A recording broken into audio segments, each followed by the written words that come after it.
गुलाबी परी की जादुई कंघी। कुछ समय पहले की बात है। एक गांव में एक छोटा सा परिवार था। उस परिवार में एक लड़की और उसके माता पिता रहते थे। पिता का नाम रामलाल था और माता का नाम शकुंतला था और उनकी बेटी का नाम स्नेहा था। वो तीनों बहुत प्रेम से घर में रहते थे, पर अफसोस की बात तो ये थी उनकी बेटी स्नेहा के सर पर बाल नहीं थे, जिसकी वजह से उसे तरह तरह की बातें सुननी पड़ती थी और लोग उसे ताने मारते थे, जिसकी वजह से उसे घर से बाहर निकलना बिल्कुल पसंद नहीं था। देखते ही देखते वो बड़ी हो गई और एक दिन उसे लड़के वाले देखने के लिए आए। वो चाहती नहीं थी कि उसकी शादी ऐसे हो, क्योंकि बिना बाल वाली लड़की से कौन शादी करेगा। बेटी, तुम जाकर अच्छे से तैयार हो जाओ और नए कपड़े पहन लो। पता है आज तुम्हें लड़के वाले देखने आ रहे हैं। माँ, अभी शादी करवाना जरूरी है क्या? मेरे सिर पर तो बाल ही नहीं है। वो रिश्ते वाले आकर मेरा मजाक उड़ाएंगे। उन लोगों ने शादी के लिए मना कर दिया तो मुझे और बुरा लगेगा, और बिना बालों वाली लड़की से कौन ही भला शादी करना चाहेगा। उसकी चिंता मत करो बेटी, बस मैं जो कह रही हूँ वो करो। अपने सिर पर कपड़ा बांधकर आ जाना, वो लोग फिर नहीं पहचान पाएंगे। माँ के जिद पर स्नेहा राजी हो जाती है और देखते ही देखते शाम हो जाती है और लड़के वाले स्नेहा को देखने के लिए घर पहुँचते हैं। अब शकुंतला उनके लिए चाय पानी लेकर आती है और उनका स्वागत करती है। तभी लड़के की माँ बोलती है, अरे बहन जी, चाय पानी तो चलता ही रहेगा, आप अपनी बेटी को जरा बुलाइए। ठीक है बहन जी। बेटी, लड़के वाले आ गई हैं, तुम बाहर आ जाओ। स्नेहा जब बाहर आई तो उसके सिर पर कपड़ा था, जिसकी वजह से लड़के वालों को ये लगा कि स्नेहा ने घूंघट कर रखा है। तभी लड़के की माँ बोली, हमें तो लगा हम एक मॉडर्न बहू लेकर जाएंगे, पर ये तो गांव की गवार जैसी लग रही है। इसने तो घूंघट कर रखा है, लगता है आपकी लड़की पढ़ी लिखी नहीं है। नहीं नहीं बहन जी, ऐसा नहीं है। मेरी बेटी पढ़ाई में बहुत अव्वल है, पर वो क्या है ना, उसे थोड़ी शर्म आ रही थी, इसलिए वो अपना चेहरा और सिर ढक कर आई है। ये सब सुनकर स्नेहा अपने सिर पर से कपड़ा हटा देती है और उन्हें सारी सच्चाई बता देती है। नहीं, मेरी माँ तो झूठ बोल रही है। असल में मेरे सर पर बाल ही नहीं है, इसलिए मैंने अपने सर पर एक कपड़ा रखा था, जिसकी वजह से आप लोग शादी के लिए हाँ कर दो। इतना कहकर वो फूट फूट कर रोने लगती है और अपने कमरे में चली जाती है। लड़के वालों को जैसे ही स्नेहा की सच्चाई पता चलती है तो वो आग बबूला हो जाते हैं और स्नेहा की माँ शकुंतला को खरी खोटी सुनाने लगते हैं और फिर वहाँ से चले जाते हैं। अब कुछ दिन बाद की बात है। स्नेहा घर से बाहर सब्जी लेने के लिए जा रही थी। जब वो घर से थोड़ी दूर आगे गई, तभी उसे गाँव की दो लड़कियाँ मिली जो उसके सिर पर बाल ना होने का मजाक उड़ाने लगी और उसे टकली टकली कहकर चिढ़ाने लगी और आपस में उसका मजाक बनाकर उसे परेशान कर रही थी और कह रही थी, कभी दुनिया में ऐसी लड़की किसी ने नहीं देखी होगी जो बिना बालों की है, टकली कहीं की। ये सब सुनकर नेहा जोर जोर से रोने लगती है और रोते रोते एक पेड़ के नीचे जा बैठती है। वो बहुत तेज तेज रो रही थी। उसके रोने की पुकार सुनकर वहाँ पर गुलाबी परी पहुँचती है, जो उससे पूछती है, स्नेहा, क्या हुआ? तुम यहाँ बैठे ऐसी क्यों रो रही हो? मुझे बताओ, आखिर तुम्हारे मन में क्या चल रहा है जो तुम ऐसे रो रही हो? आखिर मैं आपको क्या बताऊं गुलाबी परी, ये दुनिया मुझे चैन से जीने ही नहीं देती। मैं जहाँ जाती हूँ मेरा मजाक बनाया जाता है, इसलिए मुझे बहुत रोना आता है, मुझे बहुत बुरा लगता है। तुम चिंता मत करो स्नेहा, मेरे पास तुम्हारे लिए एक जादुई चीज है, पर उससे पहले तुम्हें एक प्यारी सी मुस्कुराहट अपने चेहरे पर लानी होगी, तभी मैं तुम्हें वो जादुई चीज के बारे में बताऊंगी। फिर स्नेहा गुलाबी परी की बात सुनकर मुस्कुरा देती है।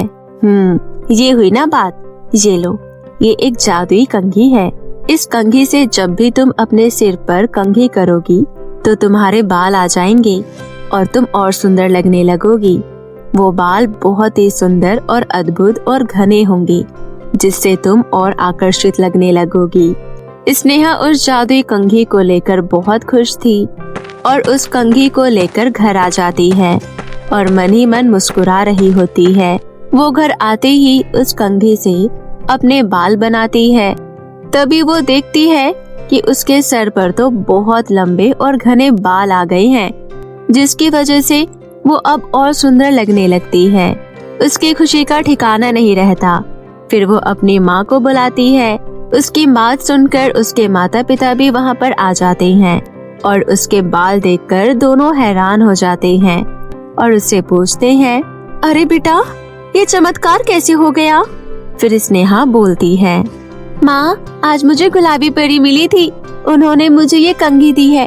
देखो ना, मेरे बाल अब कितने सुंदर लग रहे हैं ना, और देखो तो कितने लंबे हो गए हैं। बेटी, अब तो तू बहुत सुंदर लग रही है और तेरे बाल बहुत सुंदर लग रहे हैं। भला हो उस गुलाबी परी का जिसने तुझे ये कंघी दी।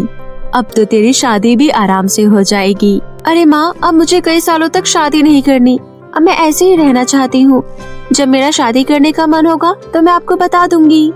स्नेहा सोचती है कि वो अपनी तरह जरूरतमंद लोगों के लिए ये कंघी का इस्तेमाल करेगी और वो कुछ सोचकर एक दुकान खोल लेती है और उस दुकान में वो कम दामों में लोगों की समस्याओं का हल झटपट से निकाल देती थी। दूर दूर से उसके पास लोग आ रहे थे और उस कंघी का प्रयोग कर अपने बाल घने और काले और सुंदर कर लेते थे। फिर धीरे धीरे स्नेहा के मन में लालच आने लगा और वो लोगों से पैसे मांगने लगी। वो लोगों से ज्यादा पैसे मांगती, जिसकी वजह से उसके मन में और लालच बढ़ता ही गया। एक दिन उसके पास गुलाबी परी अपना भेष बदल कर आई, क्योंकि गुलाबी परी को पता चल गया था कि वो उनकी कंघी से दूसरों के साथ गलत कर रही है और उनसे अपना मतलब निकाल रही है। ये बात सुनकर गुलाबी परी को गुस्सा आता है और वो अपना भेष बदलकर दुकान पर जा पहुंचती है। गुलाबी परी अपना फेस एक लड़की में बदल लेती है और उसकी दुकान पर जाती है। वहाँ पहुंचकर गुलाबी परी कहती है, बहन, मेरी परसों शादी है। मेरे बाल देखो ना, बहुत छोटे और सफेद हो गए हैं। मैं चाहती हूँ कि तुम मेरे बालों का ट्रीटमेंट करके इन्हें लंबा और काला बना दो। ठीक है, आपका काम हो जाएगा, पर इसके लिए आपको पूरे 50,000 रुपए देने पड़ेंगे। बहन, मेरे पास इतने पैसे तो नहीं है। मेरे घर वाले गरीब हैं। बहुत मुश्किल से तो मेरी शादी हो रही है। मैंने सुना है तुम्हारे पास एक जादुई कंघी है जिसकी वजह से तुम लोगों के बाल ठीक कर देती हो। उसकी कीमत तुम 50,000 रुपए मांग रही हो। हाँ, 50,000 रुपए ही लगेंगे। अगर करवाना है तो करवाओ, वरना चले जाओ यहाँ से। तुम जैसे गरीब लोगों के लिए यहाँ पर कोई जगह नहीं है। फिर वो लड़की वहाँ से बाहर निकल के आ जाती है और दोबारा से गुलाबी परी बन जाती है। अब वो समझ जाती है कि ये लोगों से पैसे ऐंठने के लिए ऐसा कर रही है। गुलाबी परी सोचती है कि मुझे इसका कोई हल निकालना ही पड़ेगा। फिर गुलाबी परी रात होने का इंतजार करती है और जैसे ही रात होती है, स्नेहा दुकान से घर आ जाती है और जादुई कंघी को अपने तकिए के नीचे रखकर सो जाती है। तभी जादुई गुलाबी परी वहाँ जाकर अपने जादू से उस कंघी को बदल देती है। अब उस कंघी से जो भी कंघी करेगा वो टकला हो जाएगा और उसके सर पर एक भी बाल नहीं रहेगा। ये काम गुलाबी परी ने इसलिए करा क्योंकि वो स्नेहा को सबक सिखाना चाहती थी।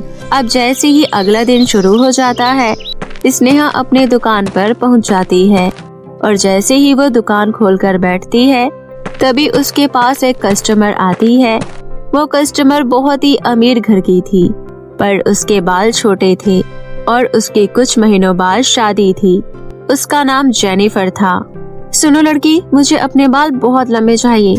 कुछ महीनों बाद मेरी शादी है और मेरे फियांसे को मेरे बाल लंबे अच्छे लगते हैं, इसलिए तुम मेरे बाल लंबे कर दो। ठीक है मैडम, आपका काम हो जाएगा, पर इसके लिए आपको पूरे 80,000 रुपए देने पड़ेंगे। पैसों की चिंता मत करो, बस तुमसे जितना बोला गया है उतना करो।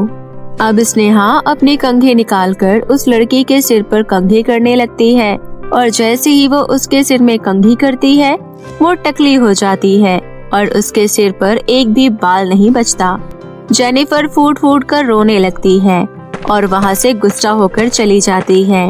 इधर स्नेहा घबरा जाती है कि ऐसा कैसे हो गया और वो गुलाबी परी के पास दोबारा जाती है और उनसे पूछती है, देखो ना गुलाबी परी, ये जादुई कंघी को क्या हो गया है? इसने अपना जादू उल्टा ही कर दिया। इसकी वजह से एक लड़की टकली हो गई और वो मेरी दुकान से गुस्सा होकर चली गई। ये सुनकर गुलाबी परी कहती है, ये मैंने ही करा है स्नेहा, क्योंकि तुम इस जादुई कंघी का प्रयोग अच्छाई के लिए नहीं बल्कि बुराई के लिए करने लगी थी। तुम इससे लोगों से मनचाहे पैसे मांगकर अपना मतलब सीधा कर रही थी, इसलिए मैंने ही तुम्हारे साथ ऐसा करा है। अब मैं इसमें तुम्हारा कोई साथ नहीं दे सकती, चली जाओ यहाँ से। जादुई परी की ये बात सुनकर वो निराश हो जाती है और अब दोबारा अपनी दुकान पर आ जाती है। कुछ समय बाद उसके पास पुलिस वाले आ जाते हैं और वो लड़की अपने माता पिता को लेकर आती है। फिर वो लोग स्नेहा से पूछते हैं कि उसने ऐसा क्यों करा। स्नेहा के पास कोई जवाब ना होने के कारण पुलिस उसे वहाँ से लेकर जा रही होती है और जेनिफर के माता पिता उसकी दुकान में आग लगा देते हैं। ये देखकर गुलाबी परी वहाँ प्रकट हो जाती है और बोलती है, रुको, स्नेहा को माफ कर दो, वो उस कंघी की गलती है, स्नेहा की नहीं। फिर गुलाबी परी उस समय जेनिफर को असली कंघी देती है, जिससे उसके बाल बड़े हो जाते हैं और स्नेहा के सिर पर से बाल चले जाते हैं और वो पहले जैसी गंजी हो जाती है। जैसे ही जेनिफर के सिर पर बाल आते हैं, उसके माता पिता और पुलिस वाले वहाँ से गुलाबी परी की बात सुनकर स्नेहा को माफ करके लौट जाते हैं। पर अब स्नेहा के सिर पर बाल न होने के कारण वो उदास हो जाती है और रोने लगती है और वापस घर आ जाती है। घर पर उसे अपनी गलतियों का एहसास होता है और वो अपने किए पर बहुत पछताती है। तो मेरे प्यारे दोस्तों, कैसी लगी आपको हमारी ये कहानी? हमें कमेंट करके जरूर बताएं और इसे अपने दोस्तों के साथ भी शेयर करें। और हाँ दोस्तों, अगर आपने अब तक मेरे चैनल को सब्सक्राइब नहीं किया है तो जल्दी से नीचे लाल बटन दबाकर अभी कर ले। तो मिलती हूँ आपसे फिर किसी नई कहानी के साथ। तब तक के लिए आप अपना ध्यान रखें। बाय बाय दोस्तों।